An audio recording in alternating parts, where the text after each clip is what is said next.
Mom, Allison Ramsey, runs an adult store. One day, I'm so tired that I doze off inside, only to end up accidentally trapped in one of those pleasure beds. When Mr. Palmer from next door walks in, he mistakes me for the store's latest doll and proceeds to pull down my hot pants. I'm going out to pick up some goods. Can you help watch the shop for a bit? The faint sound of Mom's voice reached my ears, and I mumbled a few vague responses before sinking into a deep sleep. I had no idea how long I had been asleep, but when I woke up, I felt that something was off. I was lying face down on the bed, my hands secured with something soft and rubbery, and the bed itself was folded into an unusual position that closely conformed to the curves of my body. I could clearly feel that my buttocks were raised high, and my legs had been spread apart. I didn't need to look to know it was a deeply embarrassing position. The space before me was dim, as though my head was covered by a nearby curtain. Wait, what was going on? A wave of panic set in. I struggled with all my strength against the restraints binding my hands, only to realize I couldn't break free at all. It finally dawned on me that my family ran an adult store, and this must be the new pleasure bed we'd recently ordered. The bed was equipped with mechanisms that could only be unlocked through external settings once triggered. I had been completely exhausted earlier, so I just crashed on a random bed in the storeroom without even noticing it was the latest model of pleasure bed. I would usually sleep on my stomach and move around in my sleep, so I must have accidentally triggered the mechanism while dozing off, and now this single bed had locked my hands in place. The bed split into two below my waist, lifting my lower abdomen and hips and leaving my buttocks raised high. It was as if I was positioned for, what was I supposed to do now? I shouted a couple of times, but there was no response. It only then struck me that before I fell asleep, Mom mentioned she was going out to pick up some goods and asked me to watch the shop.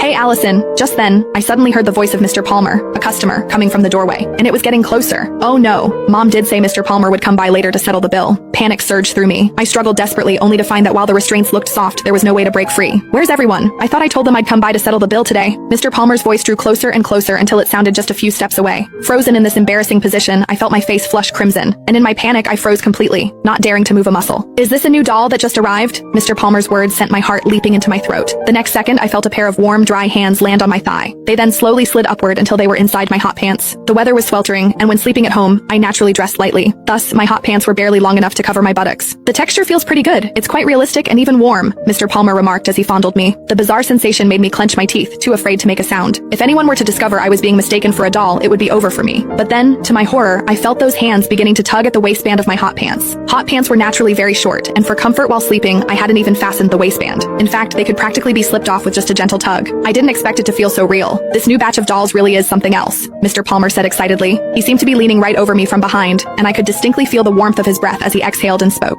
My heart raced with a mix of panic and anger, yet I didn't dare move a muscle. I was terrified of the embarrassment that would follow if I were discovered. What should I do? What on earth could I do? Mr. Palmer had already pulled down my hot pants, leaving only my thin underwear underneath. It even has panties? And with a lace trim, too. Mr. Palmer's voice grew increasingly excited. He kept stroking my buttocks, and the warmth of his touch made my heart pound wildly in my chest. Suddenly I felt something warm,